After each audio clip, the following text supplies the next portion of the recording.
اللہ ताला ने कुरान मजीद में बेशतर मकामात पे फरमाया है कि मुस्लिम मर्दों से कहो कि अपनी नज़रों को झुका के रखें। बात अगर सिर्फ लफ्जी मतलब की जाए तो यहाँ पर नज़रों को झुकाने की बात की जा रही है, लेकिन यहाँ पे गौरतलब बात यह है कि आया इसका मफहूम सिर्फ इस बात तक महदूद है कि अपनी नज़रों को ज़ाहिरी तौर पर झुका लिया जाए। इस बात को इस तरह समझते हैं कि एक ऐसे इंसान के बारे में आपका क्या ख्याल है जिसने राह चलते हुए एक नामहरम की मौजूदगी को पाया, शैतान ने उसके दिल में गुनाह का ख्याल डाला, उसने जानते बूझते हुए उस गुनाह के ख्याल को इरादे में बदला और ऐन करीब के वो नज़रों को उठाता है और अल्लाह ताला की बताए हुए अहकामात की पामाली करता है, वो हालात के पेश नज़र अपनी नज़रों को नहीं उठा पाया। दूसरी तरफ एक ऐसा इंसान है जिसने नामहरम की मौजूदगी को पाया, उसके इख्तियार में था, उसको कोई देखने वाला नहीं था, वो चाहता तो अपनी नज़रों को उठा सकता था, लेकिन उसने दिल में मौजूद ईमान और हया की वजह से जानते बूझते हुए नज़रों को उठाने से खुद को रोका। अब अगर अमल की बात की जाए तो दोनों अल्लाह ताला के अहकामात के मुताबिक नज़रों को तो झुका रहे हैं, लेकिन क्या दोनों का ये अमल अल्लाह ताला की बारगाह में बराबर है? यहाँ पर हमें एक रिमाइंडर तो ये मिलता है कि आपके अमल का दारोमदार आपकी नीयतों पर है। अगर आपको अल्लाह ताला किसी अमल की हदायत कर रहे हैं तो अल्लाह ताला आपसे ये भी तवक्को कर रहे हैं कि आप उस अमल के साथ साथ अपनी नीयत को भी खालिस करें।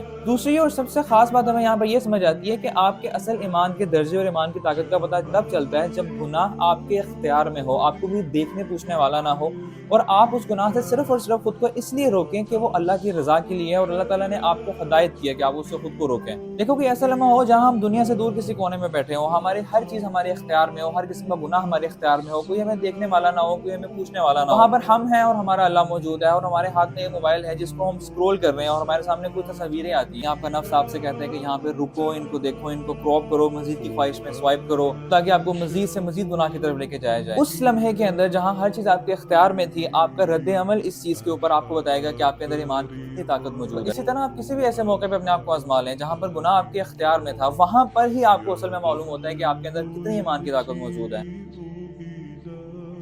देखो तुम और मैं मर्द हैं, हमें अच्छा लगता है कि अगर हमारे साथ स्ट्रेंथ को जोड़ा जाए, हमारे साथ रिस्पॉन्सिबिलिटीज को जोड़ा जाए, हमें माशरे के अंदर एक अच्छे मुकाम पे रखा जाए और हमें हुक्मरानी दी जाए। लेकिन ये अजब तजाद है कि जैसे ही हमें तन्हाई के लम्हे मिलते हैं जहाँ पर हमें सबसे पहली हुक्मरानी खुद की दी जाती है, हम एक लम्हे से पहले नफ्स के गुलाम हो जाते हैं और गुलामी भी उस नफ्स की जो गुलामी में सिर्फ गुनाह करवाता है। देखो तुम्हारी और मेरी असल ताकत इस चीज में है कि सबसे पहले हम खुद को फतह करें, हम जहाद बिन नफ्स में अपने आप को फातह करें, हमारे ऊपर वो कंट्रोल हो कि हम अपनी नफ्सानी ख्वाहिशात के गुलाम ना हो, हमारा नफ्स हमारा गुलाम। हमारा माजी में मुकाम शायद बाजुए जोर से ज्यादा इस चीज पर था कि वो लोग अपने नफ्स के गुलाम नहीं थे, लेकिन आज के मुसलमान में शायद वो बाजुए जोर तो फिर भी मौजूद है, लेकिन कमी सिर्फ और सिर्फ उस नफ्स को फतह करने की है। Allah bless us with the strength कि सबसे पहले हम अपने हुक्मरान बन सकें, अपने आप को हकीकी मायने में फतह कर सकें और याद रखिएगा कि ईमान की असल लज्जत दुनिया की हर लज्जत के खिलाफ जाने में है। अल्लाह हाफिज।